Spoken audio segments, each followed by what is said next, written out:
Bonjour à tous, Chamir Issani de France Digital. Bienvenue dans cet Office Hour consacré au crédit impôt recherche et crédit impôt innovation.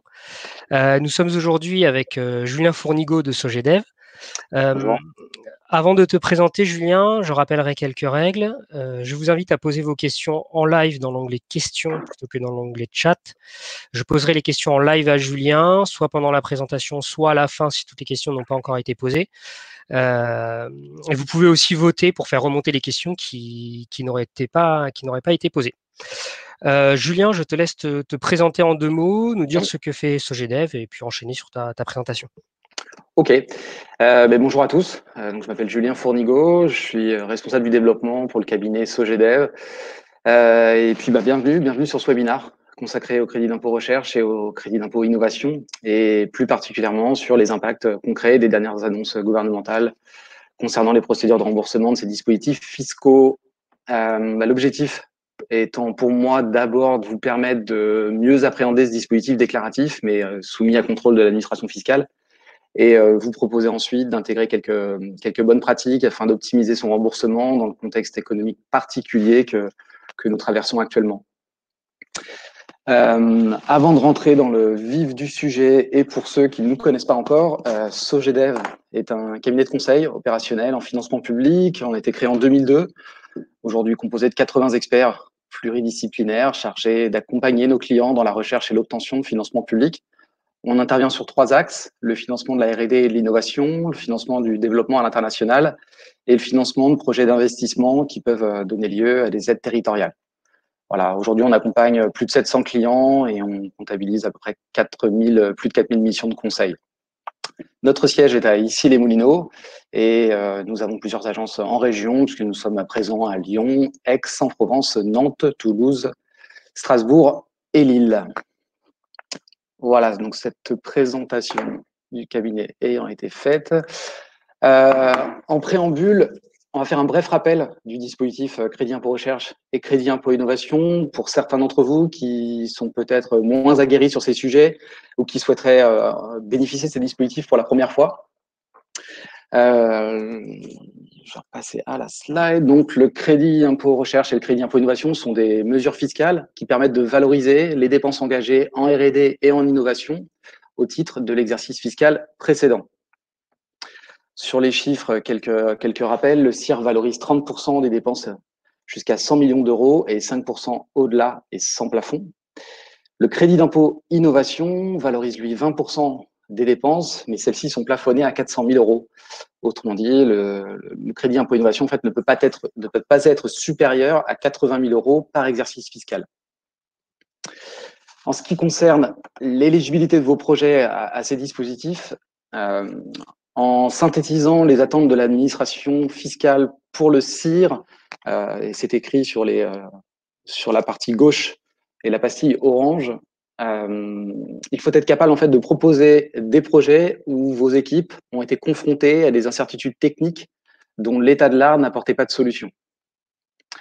Sur la partie droite, dans la pastille orange consacrée au crédit impôt innovation, les critères du crédit impôt innovation, ce sont les développements de prototypes pour des produits pour lesquels vous êtes en capacité de démontrer des performances supérieures sur le plan technique, fonctionnel, sur l'éco-conception, et en étant capable aussi de se comparer du coup aux produits ou solutions concurrentes de votre marché.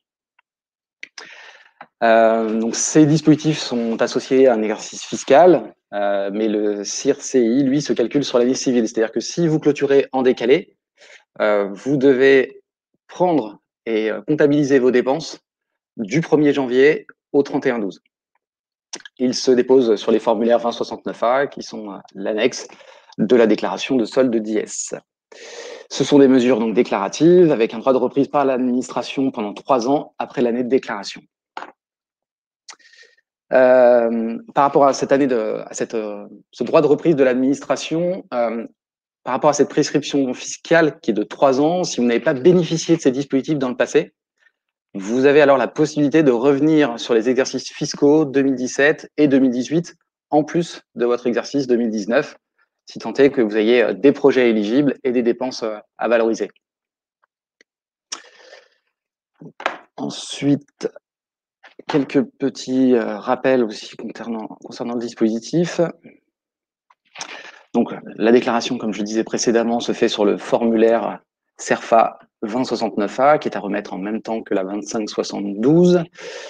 Quelques rappels: bien valider l'éligibilité des projets retenus, déterminer précisément l'assiette des dépenses éligibles, rédiger un dossier de justification solide, on y reviendra, et un élément concernant les contrôles, puisque cette mesure étant déclarative, elle est soumise à contrôle. 4% des déclarations de CIR déposées sont contrôlées, et on a en statistique plus de 20% qui font l'objet de demandes d'informations complémentaires de l'administration fiscale, puisqu'il faut bien comprendre que l'administration fiscale n'a pas la capacité de pouvoir véritablement contrôler sur le fond l'ensemble des entreprises, en tout cas une grande partie des entreprises. Donc, elle a la possibilité de faire ce que l'on appelle une demande d'information, où elle va vous demander certains éléments, et on en parlera tout à l'heure.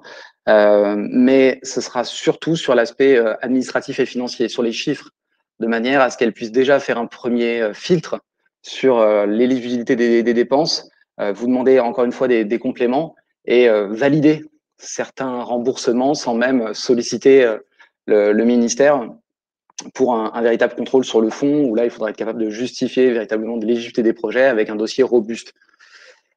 Voilà, concernant ce rappel bref du crédit impôt recherche et du crédit impôt innovation, il y aurait bien évidemment, pour ceux, encore une fois, qui sont plus novices sur ces dispositifs, beaucoup d'autres sujets à approfondir, comme la liste des dépenses éligibles, évoquer les cas des factures de sous-traitance, publiques ou privées, qui peuvent être éligibles, comment rédiger son dossier justificatif, ou les éléments qui sont généralement demandés lors d'une demande d'info.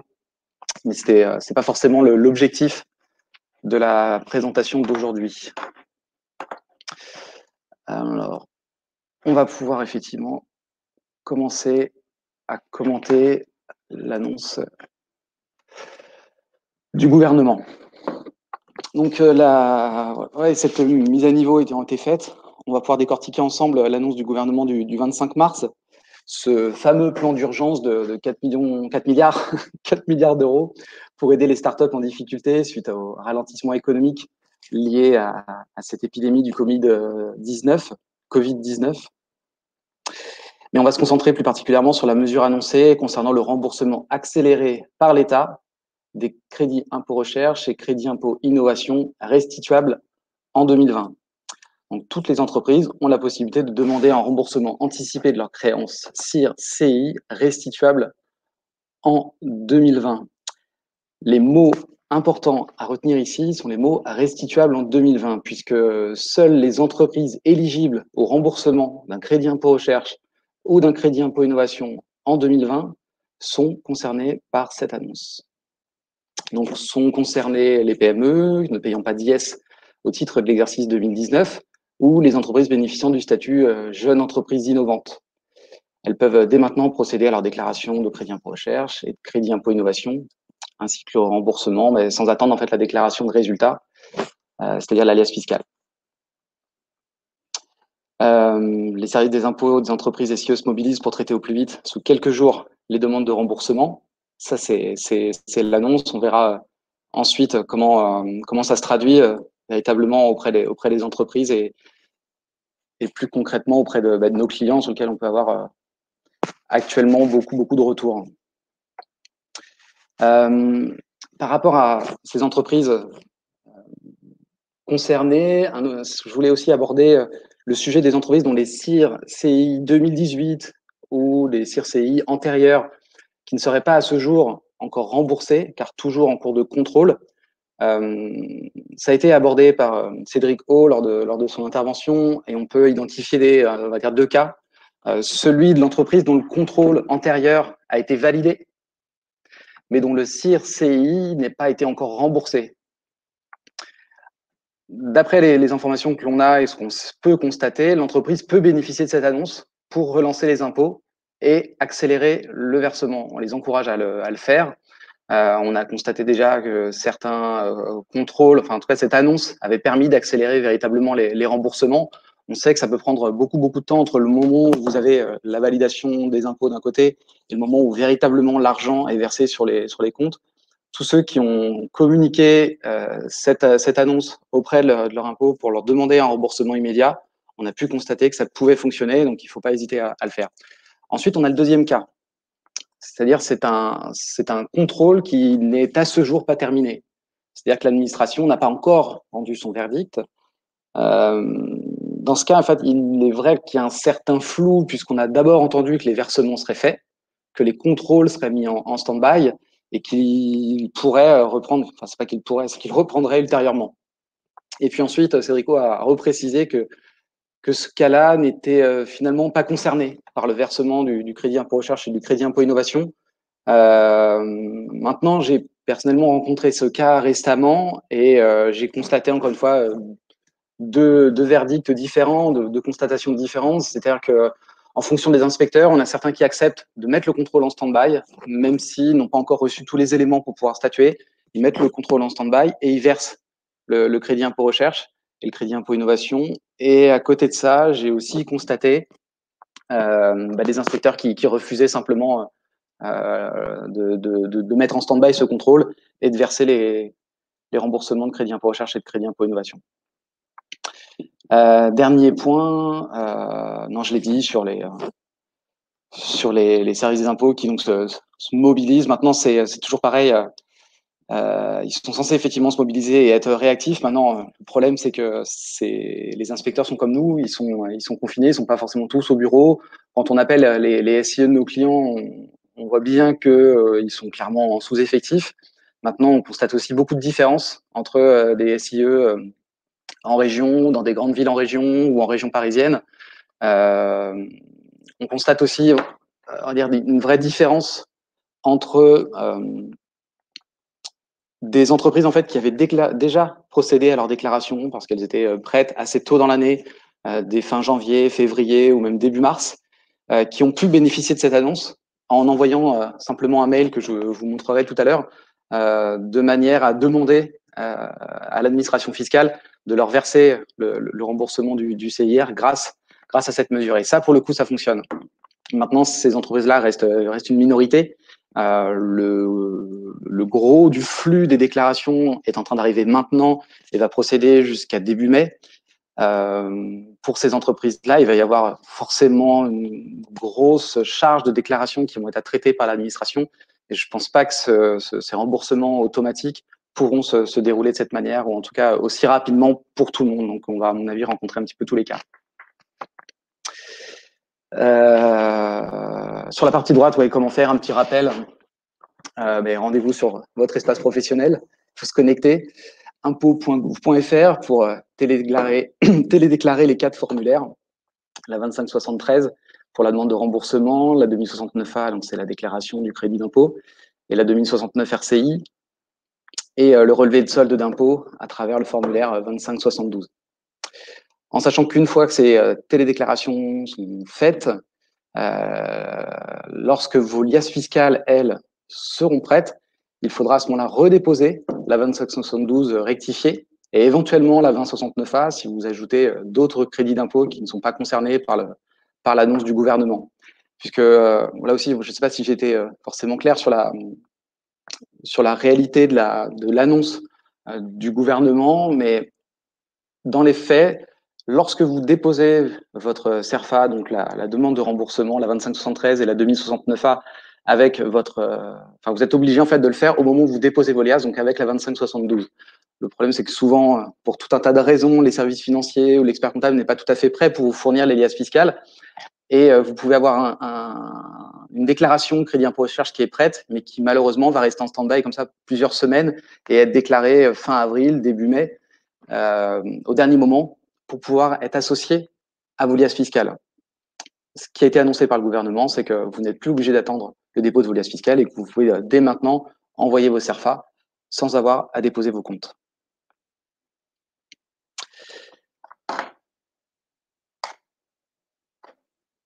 Pour la slide suivante, je vous ai mis le parcours du process de suivi en cas de demande de remboursement. Moi, je pense que la slide est assez claire. Une fois que vous envoyez votre formulaire, il est traité par le service des impôts, donc à travers un agent de liaison. Ensuite, il y a 2 directions. Soit il part en direction et ça donne lieu à une demande d'information via le pôle contrôle expertise, ou alors, et ça arrive, vous pouvez avoir directement une validation et un remboursement via le service comptable et le remboursement de la créance. Donc ce circuit-là, c'est le circuit espéré et rêvé par tout le monde. Malheureusement, ce n'est pas toujours le cas et il y a quand même beaucoup de demandes d'informations. Donc on va plutôt se concentrer sur cette partie-là, puisque vous avez le pôle contrôle expertise qui va vous envoyer une demande d'information. Donc c'est un courrier avec une liste d'éléments à leur fournir de manière à pouvoir justifier du calcul. Il va falloir répondre à cette demande d'information. Généralement, vous avez 30 jours pour répondre. Donc, il faut s'y préparer.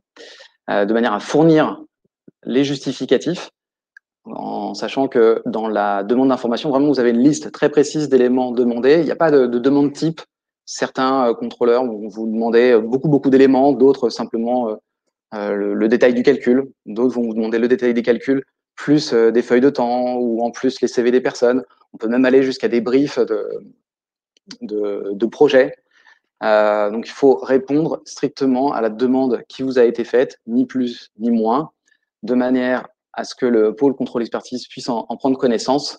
Et ensuite, si vous avez répondu correctement, ça passe au service comptable et ensuite, vous avez le remboursement de la créance. Si les réponses ne sont pas satisfaisantes, on va vous refaire des demandes d'informations complémentaires. Vous avez encore une fois 30 jours pour y répondre.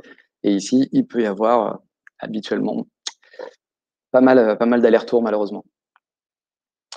Ici, je vous ai mis les délais de remboursement moyens. Alors, je vais préciser, hors Covid-19. Alors, 4 mois, c'est les délais de remboursement moyens qu'on constate auprès de nos clients. Maintenant, ce qu'il faut savoir, c'est que c'est très large. C'est-à-dire qu'on peut avoir une année, un remboursement qui se fait en quelques jours, voire quelques semaines, et on le constate. Ça arrive. Et l'année suivante, vous ne savez pas pourquoi, vous pouvez avoir un remboursement qui va arriver au mois d'octobre, au mois de novembre ou même au mois de décembre, avec bien évidemment une demande d'information dans l'intervalle dans ces cas-là. Mais il n'y a aucune règle par rapport à ce délai de remboursement. Et c'est justement pour cette raison que cette mesure et cette annonce du gouvernement a beaucoup d'intérêt, puisque ce que l'on espère, c'est que ce process puisse être raccourci, alors pas au minimum, mais en tout cas dans des délais raisonnables, de manière à ce que les entreprises puissent récupérer les fonds dont elles ont besoin actuellement dans cette période économique très compliquée, de manière à pouvoir récupérer un petit peu de trésorerie pour verser les salaires, payer les fournisseurs, etc. Ici, je vous ai mis des compléments sur les critères de la demande d'information, même si, encore une fois, c'est assez aléatoire, mais on constate que sur certains SIE, le montant du crédit d'impôt, s'il est supérieur à 50 ou 60 000 euros, peut donner lieu systématiquement à une demande d'information. Maintenant, j'ai encore vu là très récemment une demande accélérée d'un crédit d'impôt de 15 000 euros qui a suscité automatiquement une demande d'information. Le secteur de l'informatique, effectivement, le numérique, le digital, tous ces secteurs sont, et ça c'est historique, toujours les métiers, les secteurs d'activité les plus contrôlés pour les raisons qu'on connaît par rapport au regard que peuvent avoir les experts du ministère de la Recherche sur la R&D que l'on peut trouver dans ces secteurs. Ensuite, l'historique de la société, forcément, une entreprise qui a eu des déboires avec l'administration fiscale dans le passé, forcément est surveillée, donc aura plus de chances d'avoir des demandes d'information quasiment chaque année. Et ensuite, la date et le lieu de la demande. Entre certains SIE, on constate beaucoup de différences avec certaines régions où les demandes d'information sont presque systématiques. Après, là, encore une fois, les raisons, elles sont multiples. En Île-de-France, on pense que c'est surtout parce qu'ils ont les effectifs. Ce qu'on constate, on estime que c'est surtout pour arriver à gérer, on va dire, un certain flux de remboursement, de manière à pouvoir étaler un petit peu l'enveloppe globale des remboursements de crédit impôt recherche et de crédit impôt innovation dans le temps. Maintenant, en région, je pense que c'est plus une question dans certaines régions, c'est systématique. Je pense qu'il y a moins d'entreprises déclarantes et des effectifs au niveau des SIE qui sont toujours relativement constants. Et donc, forcément, plus de contrôle pour ces entreprises, malheureusement. Maintenant, à l'inverse, il y a aussi plus de liens et de capacité à pouvoir échanger directement avec son contrôleur dans certaines régions que on ne peut le faire à Paris ou en région Île-de-France.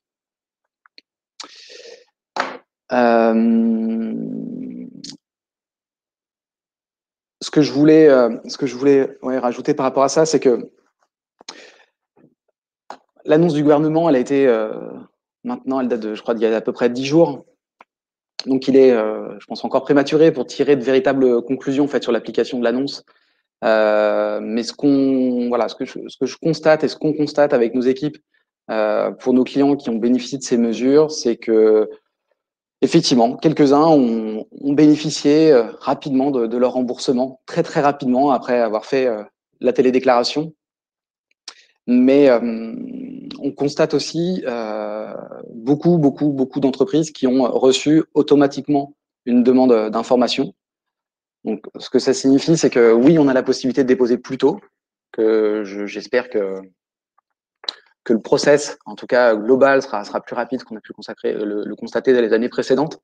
Mais il y a un vrai changement qui est à noter, c'est que en règle générale, il faut attendre plusieurs semaines, voire quelques mois pour recevoir une demande d'information. Aujourd'hui, il faut s'attendre à ce que ça puisse être complètement automatique. Donc, il faut véritablement anticiper la préparation des documents justificatifs afin que cette déclaration anticipée, en fait, quelque part, soit pas un coup d'épée dans l'eau. Si vous n'êtes pas capable d'être ensuite hyper réactif pour fournir les éléments demandés. Donc voilà, il faut se préparer et ne pas profiter de cette annonce pour envoyer tout de suite son CIR et derrière appeler son SIE ou faire toutes les demandes pour pouvoir être remboursé rapidement parce que vous risquez d'avoir une demande d'information à laquelle il va falloir être capable de répondre rapidement puisque toutes les entreprises vont être un petit peu dans le même bateau et que les contrôleurs de l'administration vont devoir traiter beaucoup de flux et donc forcément traiter en priorité les entreprises les plus réactives. Donc pour accompagner votre déclaration, je vous ai mis ensuite un courrier type à envoyer en parallèle à votre SIE. Rien de très exceptionnel, mais c'est de manière à appuyer, on va dire, votre demande par mail. Et c'est typiquement en fait ce type de courrier où j'ai pu constater sur pas mal de clients qui avaient déjà déposé leur demande, comme je disais tout à l'heure, fin janvier, début février ou même début mars. Ces dossiers-là étaient en cours de traitement et grâce à l'envoi de ce courrier, ça a permis tout de suite soit de valider des demandes d'information qui étaient déjà en cours ou alors de valider des remboursements sans même avoir de demandes d'information. Maintenant, sur les crédits d'impôt qui sont en train de, et encore une fois, je leur dis, il y a le gros des CIR est en train d'être déclaré maintenant. Est-ce que ce courrier aura de l'impact? Je pense que oui, mais il va falloir avoir un petit peu plus de recul puisque parce que c'est maintenant où véritablement les impôts vont être, je pense, totalement débordés. Je vous avais ensuite préparé quelques bonnes pratiques qui reprennent un peu tout ce que je vous ai dit. Donc, c'est des conseils précieux en fait, afin de garantir un traitement du process optimal. On a souvent un petit peu peur, j'entends souvent des entreprises qui hésitent à contacter leur SIE, à les solliciter, voire même à les harceler. J'ai envie de dire que c'est tout l'inverse. Il faut vraiment s'assurer de la bonne réception de la demande par le SIE, de pas hésiter à les relancer, s'assurer que les CERFA sont complets, qu'ils ont bien été reçus et leur demander d'avoir un peu de visibilité sur les délais de traitement, avoir le nom de la personne en charge du traitement. Ne pas hésiter à demander les coordonnées donc du pôle contrôle expertise et de l'agent en charge du traitement de la demande. Pas hésiter à demander quand rappeler, à défaut rappeler même, j'ai mis toutes les 2 semaines, vous pouvez rappeler toutes les semaines. C'est du temps, ça prend du temps. On le fait pour nos clients parce que c'est nécessaire, mais c'est important de le faire de manière à garder toujours un contact et à permettre, comme ça, en insistant à certaines demandes de pouvoir être traitées rapidement et à permettre au contrôleur d'appuyer sur le bouton pour procéder au versement. Et là aussi, ne pas hésiter à s'appuyer sur d'éventuelles expertises antérieures positives de manière à appuyer le bien fondé de la demande. À droite, je vous ai mis comment contacter votre SIE, donc sur service-public.fr, et prendre rendez-vous avec votre SIE. Alors, prendre rendez-vous, je pense que actuellement, ça va être un petit peu compliqué, mais au moins essayer peut-être d'avoir des rendez-vous téléphoniques, même si dans la pratique, je ne sais pas véritablement s'ils sont en capacité même de prendre quelques rendez-vous téléphoniques.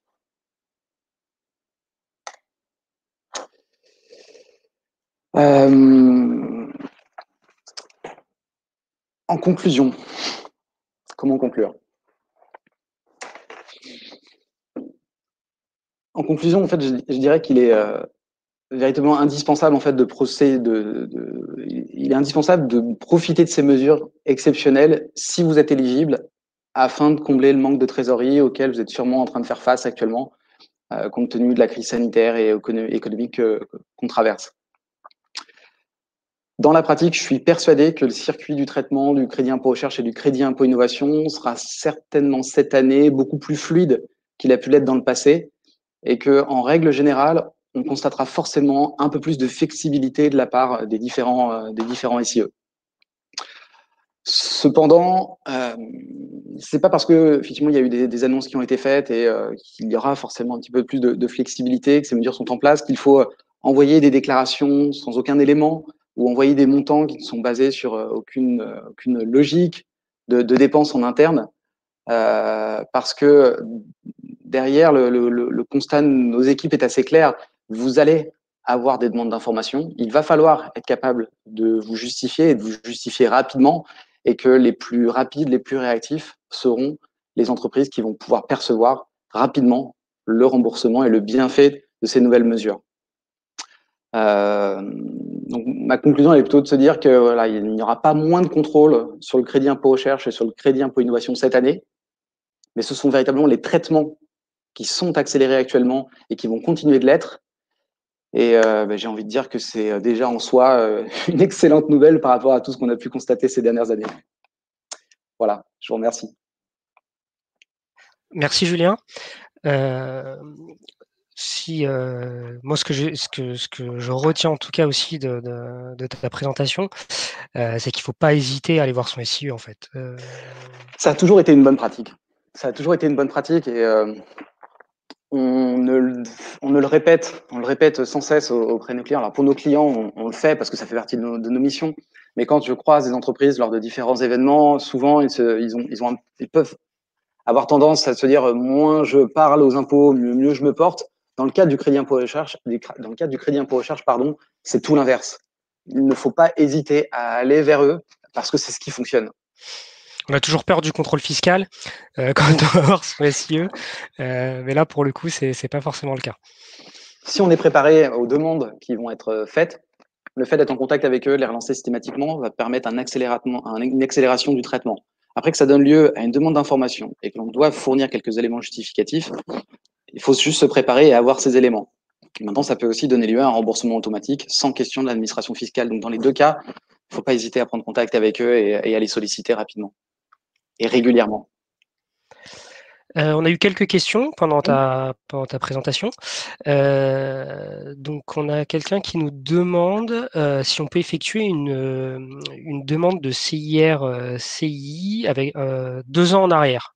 Donc, je pense que c'est une personne qui n'a pas fait de demande et qui veut savoir Tout si à fait. Alors, je le disais, mais je suis peut-être passé un petit peu vite. J'en ai parlé au tout début de la présentation. Oui, la prescription fiscale étant de 3 ans, vous avez, si vous n'avez pas bénéficié de crédit impôt recherche ou de crédit impôt innovation sur les exercices 2017, 2018 et 2019, la possibilité de faire vos déclarations maintenant au titre de ces exercices, en sachant que ça donnera lieu à trois déclarations. Le crédit impôt recherche et innovation 2017, le crédit impôt recherche et innovation 2018 et le crédit impôt recherche et innovation 2019.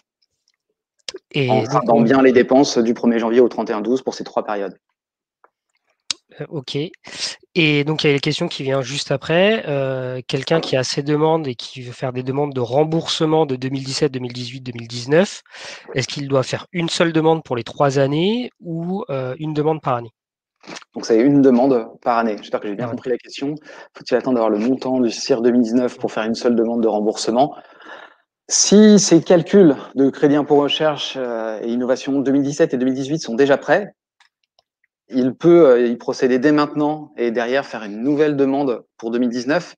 Maintenant, mon conseil serait de plutôt rapidement essayer de finir son calcul 2019 de manière à ne faire qu'une seule demande. En termes de traitement, ça sera à mon avis plus simple pour qu'il n'y ait pas pour traiter la demande par rapport au fait qu'il n'y ait pas des déclarations qui partent à deux endroits différents ou qui soient traitées par des services peut-être différents. Je pense que voilà, après ça dépend en fait dans quelle mesure Monsieur Chemin en fait a une capacité à rapidement être capable de calculer son dernier crédit d'impôt 2019. Ouais. On a une question de Julie aussi qui nous demande si les demandes d'infos complémentaires sont envoyées par courrier ou par mail. Alors vous recevez, c'est une bonne question puisque actuellement pour envoyer des demandes par courrier c'est compliqué, mais non, en fait tout fonctionne par mail. C'est-à-dire que normalement les demandes d'information vous les recevez par courrier recommandé. Maintenant, et c'est pour ça qu'en étant en contact avec votre SIE, vous pouvez anticiper le fait de recevoir, ou même à la limite de même pas recevoir ce courrier parce qu'il peut se perdre actuellement. Si vous savez qu'il y a une demande d'information qui est en cours, n'attendez même pas d'avoir reçu le recommandé. Vous avez de toute façon le mail en plus du courrier, vous l'avez reçu plus rapidement. Donc vous pouvez, sans attendre le courrier officiel de demande, commencer à envoyer les pièces justificatives par mail. Super. Du coup, il y a Stéphanie qui revient sur sa question de demande de remboursement. Je ne sais pas si tu la vois. Stéphanie, pardon, j'ai dit Monsieur Chemin tout à l'heure. Excusez-moi, Stéphanie. Je ne sais pas si tu as vu la question du coup. Il y a une demande de remboursement anticipé qui avait été demandée, qui avait été refusée l'an dernier. Donc, elle se pose la question pour le CIR 2019. Ah, mais j'étais pas au bon endroit pour les questions.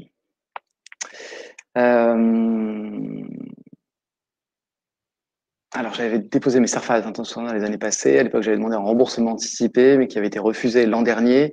Du coup, je demande s'il faut attendre le sur 2019 pour faire une demande globale. Ce qui serait intéressant, c'est de savoir pour quelles raisons ils ont été refusés l'an dernier. Et je vois pas toute la question. Je sais pas si je peux dire ça. Non, mais c'est après. Je pas la totalité de la question. Du coup, je demande s'il faut attendre le CIR 2019 pour faire une demande globale. Non, en fait, si ça a déjà été déposé l'an dernier, ils ont déjà tous les éléments concernant les dépôts des années 2017 et 2018. Donc moi, pour le coup, pour 2017-2018, j'enverrai le courrier type que j'ai montré tout à l'heure pour appuyer la demande réalisée sur les exercices antérieurs. Et ensuite, pour ce qui concerne le CIR 2019, c'est une nouvelle déclaration. Donc là, il faut télédéclarer avec les CERFA. Et donc, ce sera c'est deux process différents, parce qu'il y a un process qui est déjà entamé, qui a déjà commencé, et un nouveau process avec le CIR 2019. Je conseillerais en tout cas d'appuyer les demandes antérieures si la demande du refus, si elle a pu apporter des éléments complémentaires sur la demande du refus, que malheureusement je connais pas, mais de renouveler sa demande en utilisant le courrier et en précisant que compte tenu des mesures exceptionnelles actuellement en cours, elle souhaite le remboursement des CIR-CI 2017. Alors, nous sommes une filiale d'un grand groupe. Ah, c'est une très bonne raison, Stéphanie. C'est une très bonne raison, puisque comme je l'ai dit, seules les PME sont éligibles au remboursement du crédit impôt recherche et du crédit impôt innovation. Donc, et comme je l'ai dit, aussi, cette mesure est pour les crédits impôt recherche et les crédits impôt innovation restituables en 2020.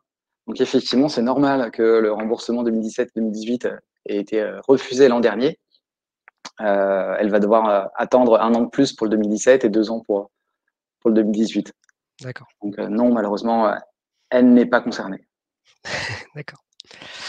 Et enfin, il y a une question alors qui est peut-être plus spécifique sur le crédit impôt collection, Oui.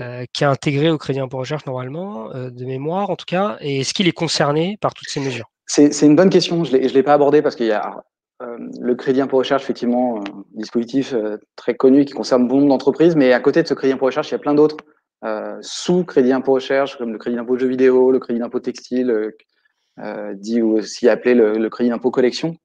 Il y a eu des précisions faites par le gouvernement. Ces dispositifs dépendent du crédit impôt recherche. Donc oui, ils sont aussi concernés. Bon, ben parfait. Parfait. Je sais pas s'il y a d'autres questions. En tout cas, Non, c'est je le moment. voyais Si vous avez- une question de monsieur Douglas Bertrand, qui là pour le coup Euh, rentre vraiment dans le ouais, détail. ouais. Euh, J'étais pas entré dans le détail, j'avais juste demandé sur la RE. Mais effectivement, on peut lui répondre dans le détail, on a un petit peu le temps.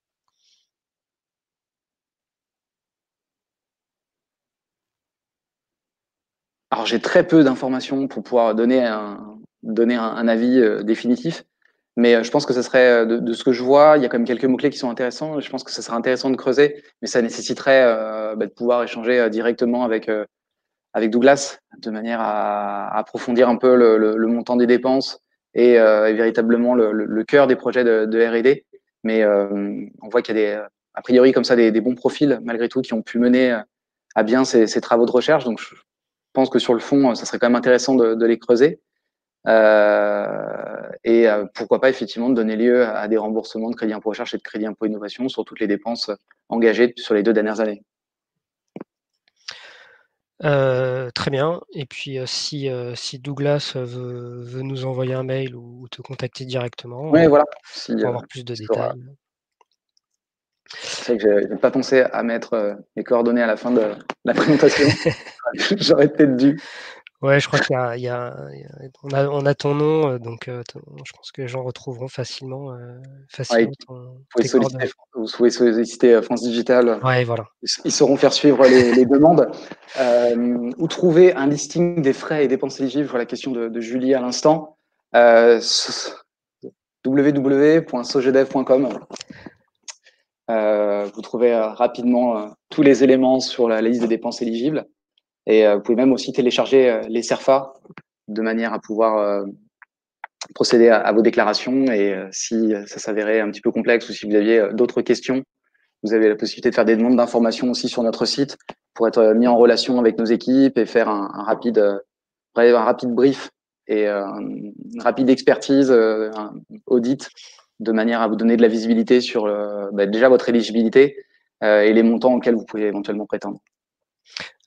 Julien, c'est bien dans l'onglet documentation sur votre site internet, hein, C'est sur ça. Pour la Sogedev. liste des dépenses éligibles, c'est dans l'onglet crédit impôt recherche. Et sur les documents, c'est effectivement dans l'onglet documentation où on peut retrouver plein de documents. Parfait. Tous les CERFA sont Parfait. disponibles sur notre site. Ouais. Bon, bah super, comme ça vous avez accès à tout. Mm. Bon, moi, je pense qu'on